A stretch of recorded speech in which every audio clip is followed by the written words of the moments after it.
For most people, what they know about prison life comes from movies and television. The reality, not surprisingly, is somewhat different.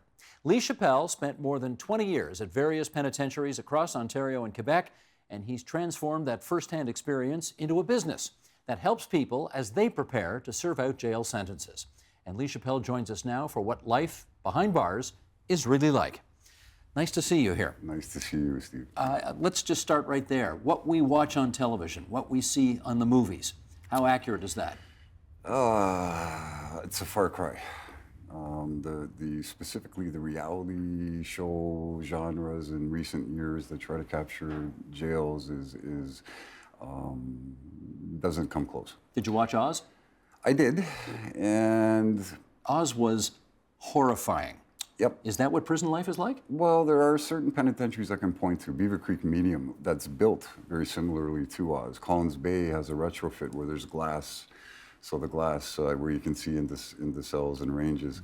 But really, ultimately, there's certainly not as much free time afforded for the things to occur in Oz that in reality. So it was a creative effort based on somewhat of a realistic setting, I suppose, but I think the things that occur are a little far-fetched. Like when they crucified a guy in the gymnasium? Yeah, that sort of thing. You never saw that? Well, things do occur, and you know, typically, violence in prison, and this is something that surprises most people, typically comes to stem from domestic issues. For men, for example, we have 40, 50, 60 men who live and share the same living area. And often when these things happen, it flares up out of nowhere, and it's over a floor being messed up or using somebody's silverware, toothbrush, that sort of thing, and it's just a quick pop-up and over with. And over with, yeah. Forgive my asking here. You got a bit of a scar here. I do. How'd you get that? That was from a dog when I was young. Oh, that was not prison related. I was being an idiot and barking at this dog that was on a chain, and it had a longer leash than I thought it did. You know what? You could have told a great story there about how some guy came at you with a knife. Okay, all right, good. How old were you when you first saw the inside of a jail? I was 16. 16. What was your impression of that first encounter? Terrified. I was terrified. I was 16 and I was charged with property offenses. I was a middle-class kid in Scarborough, and the judge had made a condition for either one of my parents to sign me out without any monetary, but just to sign me out. And it was at that point that they opted to go with a tough love approach and say, well, you know, maybe this will teach you a lesson. But I was terrified. I recall vividly how big everybody was, how scary it was, and how I just sat there terrified. You're a 16-year-old kid sent to a prison with adults? I was. This was prior to the Young Offender Act, and the Young Offender Act came in '84, so this was in the fall of '83. Where did you get the notion that because of your, you'll forgive me, rather extensive experience behind bars in 15 to 20 different institutions across Ontario and Quebec, that there was a business opportunity there for you to help other people prepare for what they were about to experience? Right. So this transpired over a long period of time. And by the time 2001 came about, I had hit a rock bottom point in my life. And I was battling mental health issues while incarcerated.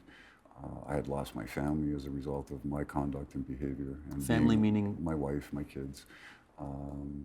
And I was really battling, and it started me on a long path of introspection and a spiritual quest and university courses, and I began taking psychology and addictions through McMaster. And I grew into a role of prison advocacy within the federal penitentiary. There's an inmate committee within all federal prisons. That's an elected body that essentially is vis-a-vis a union rep for mediation and dealing with administration. And I came to realize that I had a bit of a skill set there. And then when witnessing the changes of the decade of the tough on crime and the impact that had on our jails and prisons, which was really considerable, it came to a point where I spoke to so many people who come in who were first-time offenders, coming from professional backgrounds for whatever reasons. And when they came into the inmate committee office and they spoke to me about their circumstances, what their lawyer had shared with them, More often than not, it wasn't accurate. And so when I would give them the reality of their situation and what they had to do for case management and the things they had to do their sentence, I must have heard hundreds of times over, I wish I had access to this information before I made the decisions that I did. How many clients do you suspect you've advised over the years? Well, prior to release, I assisted in more than 500 parole grants, running mock parole hearings and prepping people for that. And what are the offenses that your clients are typically found guilty of? Well, it's wide-ranging. DUI, causing death, theft, fraud. There's sexual offenses. It's a wide variety. Any white collar? Yeah, there's Courtney in the documentary. Courtney in the is a documentary, How to Prepare crime. for Prison, yeah. She's that was theft from her employer. defrauded almost $1 million. It was, $900 and something thousand, of which she paid half of it back while she was on bail. But yes, she did do so. What typically are the things that your clients tell you they worry about before going in? Well, there's a lot of fear. I mean, it's a topical subject. We just did a discussion about segregation and the ugly things that can occur in our system. And people who are in that position are certainly cognizant of that and are aware and paying attention to these news stories. She was terrified, and she was out of her element. This is not something she didn't come from a background. She had no predisposition to the justice system or corrections. So fear of the unknown and fear of what is portrayed through movies and shows, as you say, play a role. I'm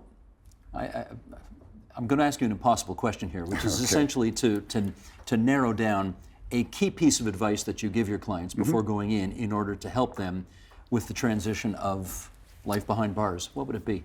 I'll be as brief as I can. I take a very strong approach that entails accountability, ownership, insight, and remorse, and I call those the cornerstones of the work I do. They're prefaced with acceptance and forgiveness. So ultimately what I do is I really strongly promote keeping the focus on what brought them to where they are in their life. Part of this is, as we discussed in the show, is to work towards not allowing them to feel victimized by the system and the conditions that are in our corrections system right now. So this is a real battle for me in light of the conditions inside. But and the other thing that I do that's very basic is there's no cookie cutter approach that can be taken. I couldn't just put out a book and say, this is how you do prison. Every jail, every region, every range within a jail is different, and it's built differently due to the makeup of the demographics of whoever's there. So one of the strongest things I can do is say, watch, listen, learn. Don't stand out as a new person. Don't look like you're... So I really do a visual technique where I walk them through every aspect of what it entails, from the time of sentencing, being brought down, fingerprinted, brought to the detention center, and encourage them very strongly to watch, listen, and learn. If they want to know the etiquette of what's going on a range, how to shower, how to use a phone, all those things, within a matter of a few hours, if you just pay attention, those answers will come. How much do you charge? It varies. I do a lot of pro bono work for sure. I have a very difficult time when people can't afford services to not help, so I minimally give a few hours. The rate right now is $250 an hour for private counseling. And the feedback from your clients is what?